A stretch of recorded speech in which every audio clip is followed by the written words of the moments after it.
guys, it's TheFrXion here, Tank12, however you call me, I don't really care, and welcome back to World Tanks Test Server 1.11.1, and today we're going to take a look at the Progetto C50 Mod 66, or in short, the Progetto 66, a Tier 9 Italian heavy tank. And look at that freaking gun. This 120mm gun is almost twice as long as the tank itself. And it looks kind of ridiculous, to be fair. I think the length is maybe too much.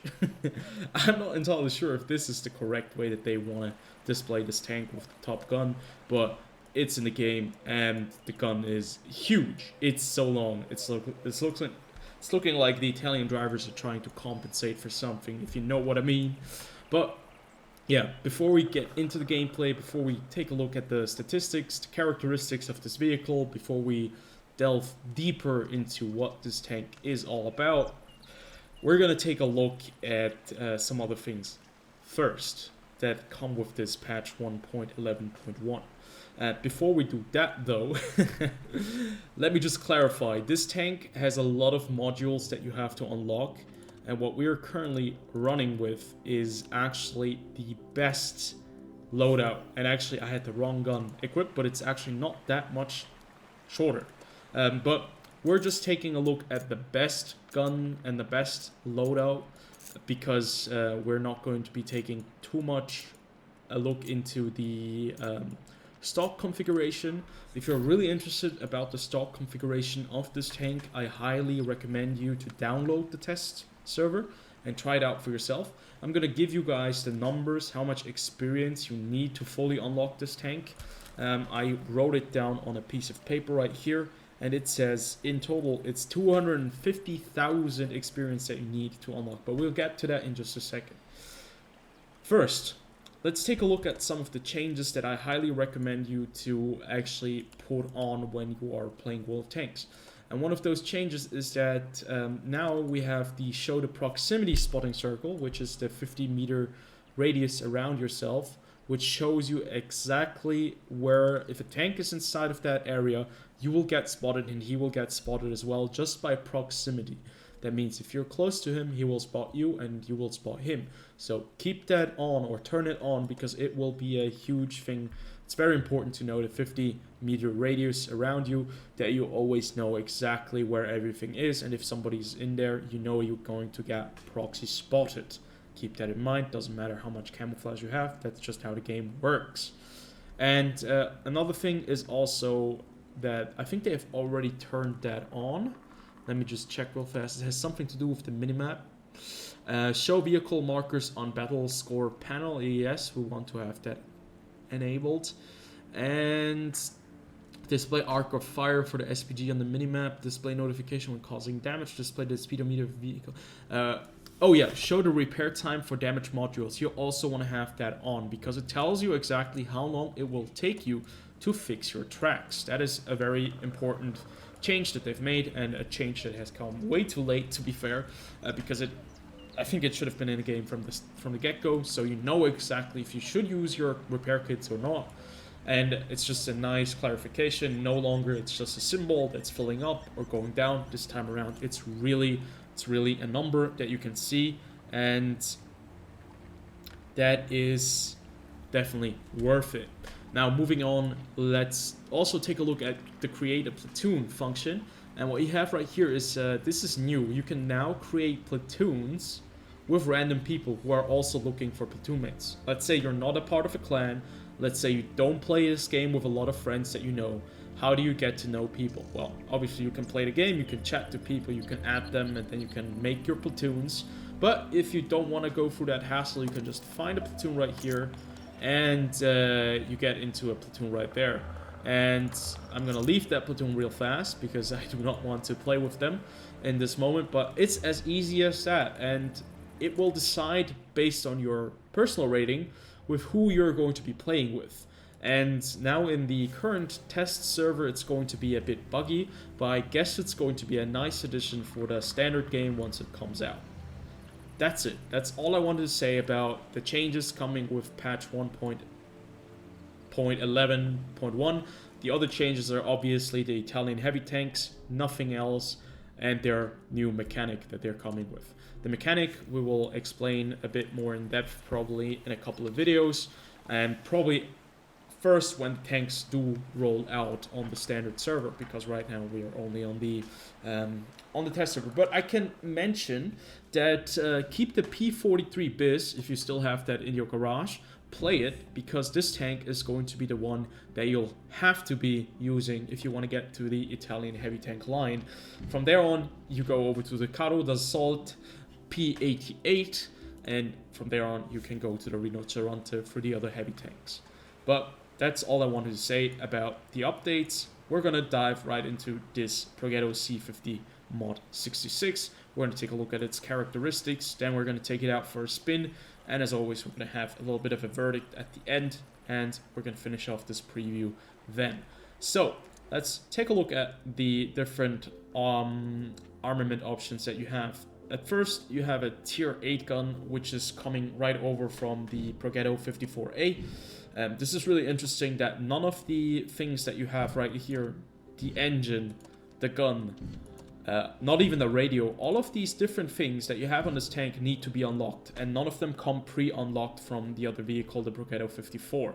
So keep that in mind. That is 250,000 experience for the gun, the top gun that you can use on the stock turret, for the turret itself, for the cannon, the top gun, the tier 10 gun, the 120-62, which is 62,000 experience needed. You have the Selex STR-70, the radio, that's going to cost you an additional 10,000. The two engines will cost you an additional 70,000 in total. And then you have the track. So all in all, complete, if you want to have everything on this tank, it's going to cost you 250,000 experience. That's a lot of experience that you need. So if you want to skip everything on this tank, you want to use free XP, remember, you need 250,000. It's a lot, and I hope that this tank is not too bad in stock. But that's not going to be our focus today. We're going to be rolling this tank around with the fully upgraded kit, because I do not have enough time to, delve into every single option right there. But what's really interesting about this tank is also that you have high explosive shells that have 120 millimeters of pen. But since this is an auto-reloading vehicle, loading an entire clip or loading like 3 or 2 shots of high explosive, yeah, it's maybe not something you want to do, because the first reload is going to take you a very long time. Also, the equipment that I chose is the same that I'm running on the Rinoceronte, and I've been doing fairly well with the Rinoceronte, so I decided to pick the exact same equipment, put it on this one. And it's also, the ammo loadout is max of 36 shells, which is 3 shells more than the Rinoceronte. You can see I have 10 heat shells, 20 AP shells, and 6 high explosive shells. The shell velocity this time around is not as great as on the Rinoceronte, only 1,000 instead of the 1,400 or 500, I think. Pretty impressive still for an AP shell, or it's actually, I think, decent for an AP shell.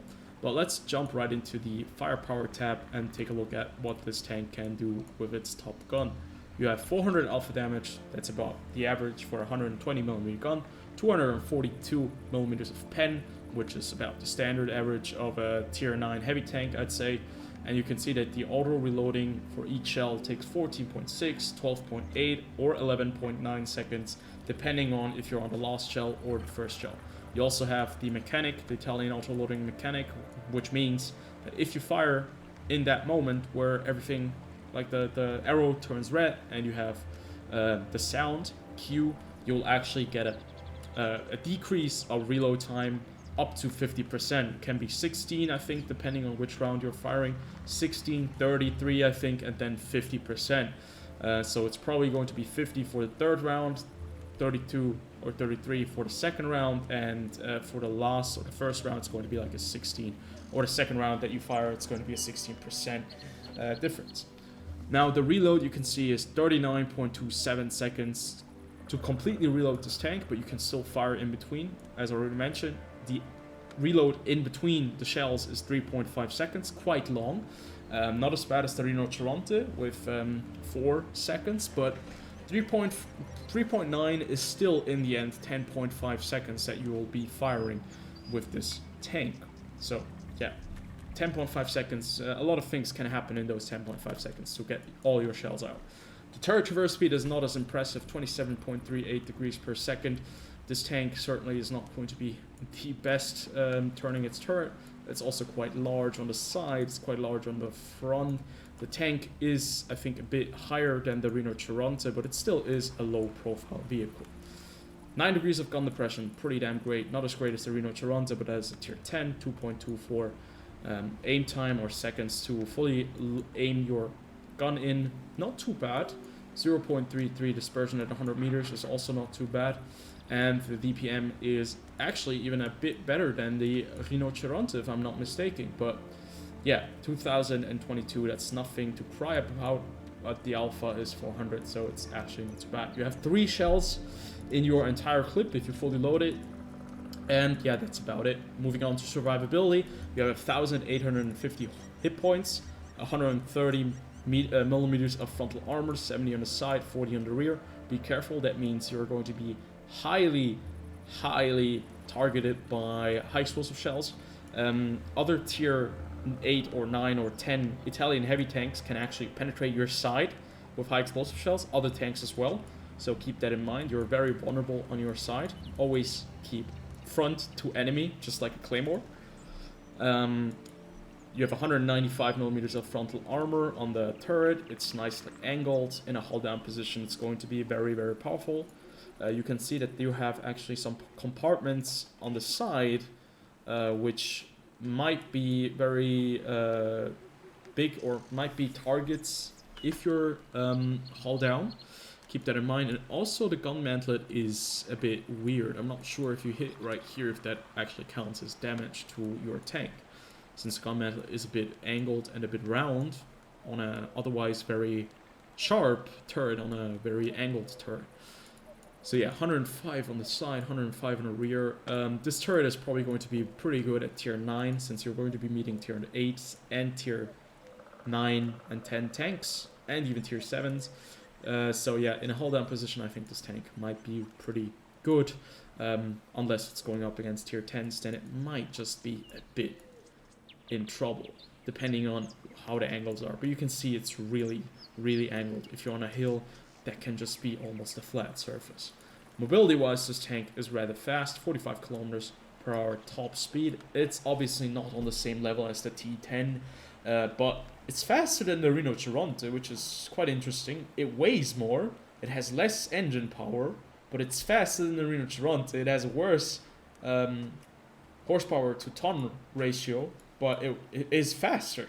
How does that make any sense? Well, anyways, you have 34.28 traverse speed, or degrees per second traverse speed. That's the max that you can probably get, or maybe if you add on some crew skills and some premium consumables, you can get that even higher. But 34.28 is actually not too shabby for a heavy tank. I have to still say it's decent. Concealment and spotting obviously are not going to be the strong suit of this tank, since the spotting on this tank is probably the same as the Rinoceronte, 390 meter view range. The Rinoceronte didn't get an increase in that, and I think that's fair enough. So looking at this entire package, having played the Rinoceronte previously, I think this can be a pretty good vehicle, tier for tier, especially for tier 9. And I think, you know what, let's jump right into a game, see how it does, and then we can see if we find a hull down position and see how this tank is supposed to be played. And then we are going to have our final verdict, and hopefully I can inform you guys enough about what you can expect of the Rinoceronte and the Progetto C50 Mod 66. So, it actually turns out it's super difficult to get into a game that is not tier 10 when you're playing World of Tanks on the test server. But I think that's bound to happen. You can see that most of the players here are testing out the Progetto 66. And yeah, for good reason. Everyone wants to test out the new toys, and we're going to be doing that same here. Hopefully you guys don't hear too much background noise from my keyboard. Unfortunately, I just cannot get RTX voice to work really well with my microphone. It kind of always cuts out, and so I'm just going to be keeping it as it is right now. And we're going to be playing the Progetto 66 right now. As you can see, this is live action commentary gameplay, so anything that might be happening, well, I might be making a mistake, or they might be making a mistake. But yeah, let's talk about the tank. You can see it is rather long, just like the Rinoceronte. It's a long tank, it's not a big tank. In the sense of profile, it's not a very high tank. Mobility-wise, it is 5 kilometers faster than the Rinoceronte, but it doesn't have the same horsepower to weight ratio that the Rinoceronte has. But it has 9 degrees of gun depression. That's 1 degree less than the Rinoceronte, but it's a tier 9, obviously. It's gonna have some backdrops. That is bound to happen. It is a heavy tank, so I'm expecting it to have a decent kind of hull armor. I'm not expecting it to be an amazing armor blocking tank like the E75. And with the combination of the great gun depression and I think probably a great gun with the auto reloading capability or ability, let's put it like that, I'm expecting this tank to be rather competitive at tier 9. Right there we have EBR, no, not EBR. I've been playing too much World of Tanks and too much War Thunder recently. They actually just released the EBR 75, which we have as a premium in World of Tanks, and it has been causing the exact same destruction and mayhem that it has been causing in World of Tanks. And quite interestingly, it is also a premium tank, or kind of an event vehicle that you unlock by, you know, playing and doing several tasks in the game. But back to this tank, you can see that the Progetto is actually very vulnerable on the side. It only has 75 millimeters of side armor, so you do never want to show that side armor. You can see that in the north we have quite a few vehicles right now that are trying to break through, and I'm not sure if I'm going to be able to actually pen the turret of that Progetto 65. I'm looking for a weak spot on top of the turret. And at the same time, I have to be careful with just how much I'm spamming the shots, since this is not a normal auto-reloader, but kind of a special auto-reloader. Yeah, it's kind of awkward. So this is, I think, one of the scenarios where a high explosive shell does do wonders, because he's only 96 HP remaining on his tank, and we cannot really go through him with standard ammo, and since I'm not really using a lot of premium shells, which we can actually just use right now, let's load some heat and see how the heat does in this matchup. You could see that we bounced the Progetto 66, the heat shell, off of him directly off our turret, but I don't think that this is going to be working every single time. I probably think that he's going to be able to pen us eventually. The turret is 190 millimeters thick, though. You have 300 millimeters of heat pen. The angle is set up fairly nicely, as long as you stay below. But yeah, now he's starting to fire high explosive shells, because he cannot really figure out how to deal damage to us. Same with this other Progetto 65. This is a really good position for us right now. This is going to be really awkward. This is really awkward because that's exactly the thing that I mentioned previously. If you don't have any weak spots, you're going to be facing down vehicles in a very awkward kind of stance and state. We did manage to go through the turret of the Progetto 66, or we managed to dip one below him, a shot that, you know, dipped into his hull. But you can see we're keeping them occupied, and now we have some trouble on our hands. It is a Progetto 65 was decided to move around us, and he actually penned us with those crazy high explosive shells that are really, really good. And I just fired right there because I had this timer set. I still have a shot left, but unfortunately we get knocked out by the other Progetto 66, who decided to move in on us, and he definitely did the right thing. But you could see in a hull down position, this tank is very, very strong, even against the Progetto 66. But I think this is where artillery is going to be a lot more important now than previously. This is another hull down tank, and I'm kind of worried that Wargaming might be overdoing it, since the turret did seem to be holding up fairly well. But just keep in mind, this is the test server. All of these things can still be subject to change, and none of it is final. But having said those words, having known Wargaming for a while now, that they released this tank now on the server like this, I can safely say there are not going to be massive changes incoming unless there is a really big uproar from the player base. And I think the current meta has just shifted very much from hull down, it has shifted to hull down tanks. We have all these super crazy hull down vehicles like the 60TP, the Object 705A.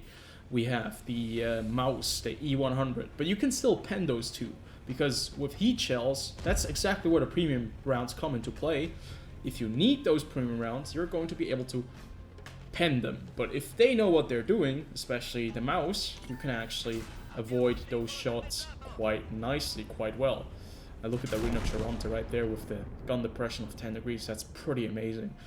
But, you know, other vehicles such as the Chieftain T95 reward tank, the Object 279E, another reward tank, it's kind of getting a bit ridiculous with the Rinoceronte now, with the Progetto 66. They obviously have their weak spots. They don't have any side armor, they are very easily penetrated from the rear, but which tank isn't in tier 10? The Super Conqueror also doesn't sport a lot of armor on the side or on the back, but this is exactly, why am I spending that? But this is exactly the kind of issue that we're facing, so we have to figure out a weak spot on this tank, and I'm thinking about looking this tank up in World of Tanks, what is it called? Tanks GG, to see it, to look at the weak spot, because I think this could actually be a weak spot on this tank. So if you're above it, you might be able to actually pen it. But I think most tanks you can actually pen from above. But the Progetto 66, as said, I think it goes into the same category as the Rinoceronte. It's a very nice tank in the right position, in the hull down position, as you can see right in the gameplay. It does fairly do a lot of damage, and yeah, accuracy wise and everything, I think I'm not complaining too much. Gun handling is very nice, the mechanic you can use, and if I would have used the mechanic a bit better, I probably would have done more damage, but I'm still getting used to it as well. So all I can say is that the Progetto 66, preview-wise, also doesn't look too bad. It looks like a tank that is quite capable at tier 9, and it might be a good addition if they do look into it a little bit more, depending on the turret armor. But still, keep in mind, people have not played against these vehicles yet. They're figuring all things out. This tank could be, you know, there could be some spots or some places that you can shoot it, but I don't really see it, to be fair. But you know, people still need to get used to it. They still need to figure out the weak spots. So it might take maybe a month or two for this tank to finally be, you know, cracked or something like that. But that's exactly the problem. The hull, the turret armor, as you can see, 195 millimeters with this angle right there at the front. Oh, that's going to be nasty. It's going to really... I think the problem that Wargaming are calling the high explosive shell spam is kind of a problem that they have created themselves by adding tanks into the game that you cannot pen with standard ammo or premium shells. Especially if they're in a very good position, like most of them hull down tanks. And then Wargaming is calling it a high explosive spam if it's the only option to really take out certain vehicles that don't have any kind of weak spot on top of the turret. Then I cannot really say. I think it's absolutely justified that the people use high explosive. I would be using high explosive as well if I had to go up against a Rinoceronte who is penning me constantly because he has 10 degrees of gun depression. I'm not able to do anything. So I'm going to load the high explosive shell. Maybe I'm not going to be doing 500 damage, but I might be doing 300. And that might just dissuade him from shooting me any further. So yeah, it's a bit of a problem right here. And I think I can see a trend once again with those tanks. We're not sure how this is going to be coming in. I think the lower plate, this tank is balanced in that sense. But otherwise, it's a great package. It's a really good kind of tech tree so far. I have a great crew. I have good equipment. But I think like the first impression is pretty damn good with these tanks, the Rinoceronte and the Progetto 66. We're going to move on to the 54 soon and the Carol P88 to tier 7. I'm not expecting those things to be as impressive as the tier 9 and tier 10, since those tiers usually are a massive step up from the tier 8 and 7 counterparts. But we're still going to check out and see how well they do. And that's going to be the next video. We're going to be first taking a look at the Progetto C55 mod 54 and then the Carol P88. So that is going to round up this preview of the tier 9 Progetto C50 mod 66. I hope you guys did enjoy. As always, if you did, comment, like, and subscribe. And I'll see you guys on the next one. And also, tell me, what do you think about the Italian heavy tank line so far? You probably have watched my Rinoceronte video. If you haven't, why haven't you watched it? Like, seriously? No, I'm just kidding. But, you know, check it out. See for yourself. I think the best option is still to download the test client. Try these vehicles out for yourself. Look into it. Is it something for you? I think currently the player type for these kind of vehicles is basically everyone. Everyone likes heavy tanks that have some mobility, that have some decent armor. Everyone enjoys tanks with great gun depression and great gun handling so far.